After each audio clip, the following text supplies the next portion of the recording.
नमस्कार दोस्तों। आज का विषय कुछ अलग है। आज का विषय है समस्याओं का समाधान। हमारा देश भारत आज दो समस्याओं से जूझ रहा है। पहली घरेलू समस्या जैसे कि अर्थ, धार्मिक कट्टरपंथी, क्षेत्रीयवाद, जातिवादी। दूसरी सार्वभौमिक आपत्तियां या फिर वैश्विक समस्या। और हम में से हर कोई इन समस्याओं का हल जानने के लिए हमेशा उत्सुक रहता है। तो आज हम इन्हीं समस्याओं के हल हेतु श्री अरविंद घोष के विचार का सहयोग लेंगे। पर क्या आप जानते हैं कि श्री अरविंद घोष थे कौन? वे बहुमुखी प्रतिभा के धनी, स्वतंत्रता सेनानी, कवि, प्रकांड, विद्वान, योगी एवं महान दार्शनिक थे। उन्होंने अपना जीवन भारत को आजादी दिलाने के लिए नहीं, अपितु संपूर्ण पृथ्वी पर जीवन के विकास के लिए समर्पित कर दिया था। उनका जन्म 15 अगस्त 1872, मृत्यु 5 दिसंबर 1950 में पांडुचेरी में हुई। इनको बहुत ही छोटी आयु में लंदन जाना पड़ा और वहीं इन्होंने अपनी शिक्षा ग्रहण की। यह एक संपन्न परिवार से आते थे। 1890 में इन्होंने ICS की लिखित परीक्षा में उत्तीर्ण हुए, परंतु घुड़सवारी में माना जाता है कि वह अपनी स्वेच्छा से हार गए थे। शुरू से ही अपने देश भारत की तरफ बहुत रुझान था। इन सब के बीच इनकी मुलाकात बड़ौदा के राजा से हुई। मुलाकात में यह तय हुआ बड़ौदा स्टेट सर्विस में भारत लौटकर काम करेंगे और यह भारत लौट आए। बड़ौदा स्टेट सर्विस में नौकरी करने के दौरान 1905 से इनका राजनीतिक जीवन आरंभ हुआ, जो 1908 में चरम सीमा में था। परंतु अलीपुर बम धमाके में इनको 1 साल की कारावास हुई। जब यह 1 वर्ष के बाद कारावास से बाहर आए तो इन्होंने सबसे पहला भाषण उत्तरपारा में, और वहां पर इन्होंने माना कि कारावास के दौरान इनको श्री कृष्ण ने दर्शन दिए। इसके पश्चात इन्होंने राजनीतिक जीवन से संन्यास लेकर अध्यात्म की ओर झुक गए। पांडुचेरी में आश्रम स्थापित कर वहीं अपना निवास बनाया। आइए अब लौट चलते हैं हमारे प्रश्नों की ओर। सबसे पहला प्रश्न था, भारत को घरेलू समस्याओं से आजादी कैसे दिलाई जाए। ऐसा ही मिलता जुलता प्रश्न श्री अरविंद घोष के समक्ष था। भारत को अंग्रेजों से आजादी कैसी दिलाई जाए। इन प्रश्नों का जवाब इन्होंने भवानी मंदिर नामक पंपलेट में दिया, और हमारा मानना है कि यह जवाब आज भारत को उसकी घरेलू समस्याओं से मुक्त कर सकता है। उनका मानना था कि भारत एक जमीन का टुकड़ा नहीं, लोगों का झुंड नहीं, बल्कि एक भावना है, एक धर्म है, और सबसे बड़ी बात यह हमारी माँ है। यह कहते थे कि भारत भवानी शक्ति का रूप है और यहाँ के लोग भवानी शक्ति के अंश हैं। इसी के आधार में इनका यह कहना था कि जब तक भारत की जनता यह ठान नहीं लेती कि कैसे उनको अंग्रेजों को भगाना है, जातिवाद को खत्म करना है, क्षेत्रवाद को खत्म करना है, तब तक भारत मुक्त नहीं होगा।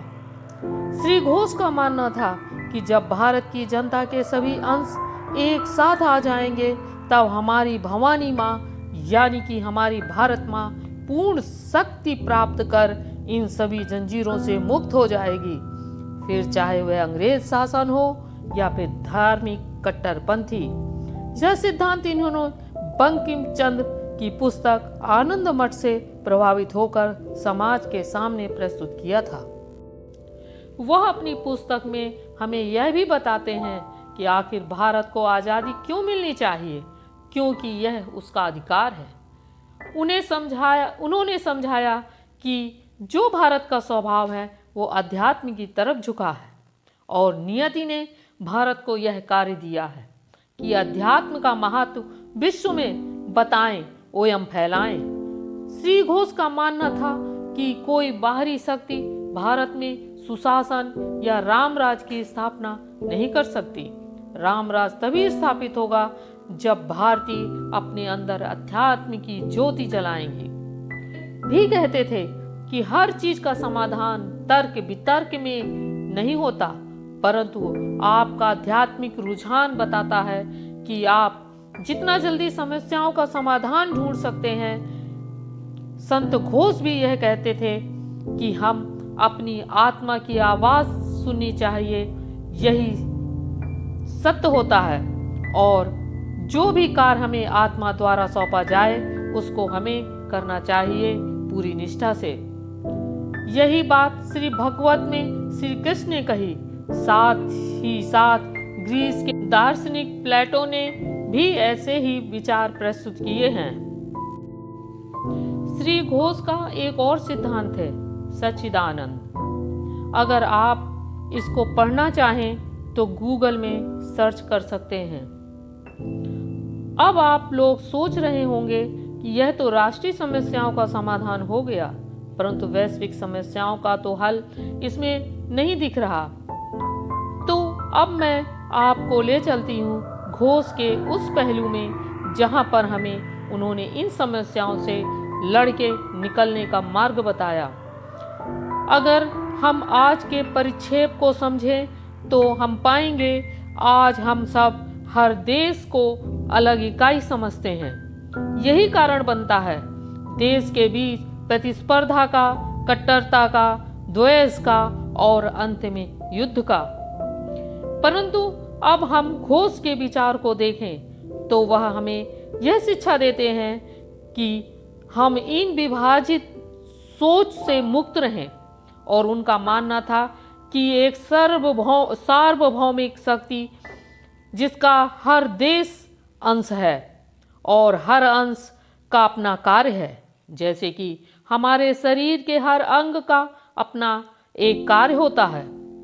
जैसे कि अगर हम ग्रीस की बात करें तो उसका मुख्य आकर्षण सौंदर्य होता है, ब्रिटेन का पूंजीवाद। उसी तरह हमारे प्यारे भारत का मुख्य आकर्षण अध्यात्म।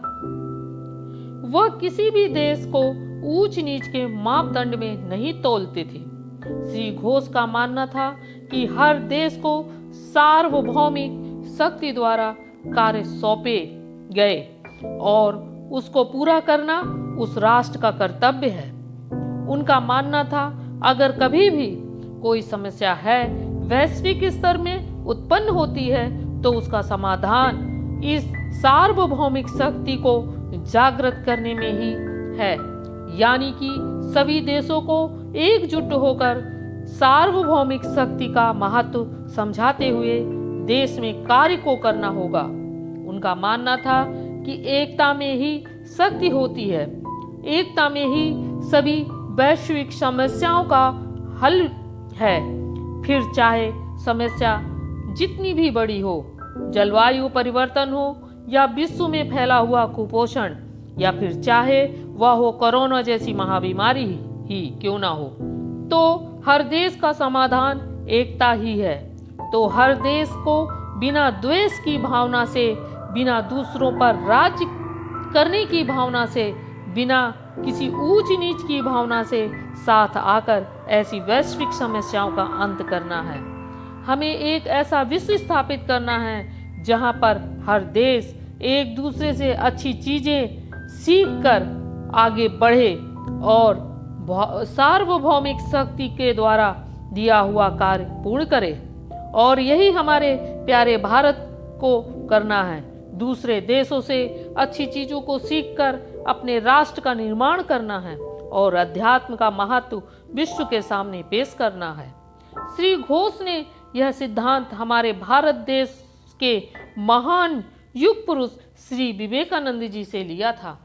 धन्यवाद। जय मां भारती।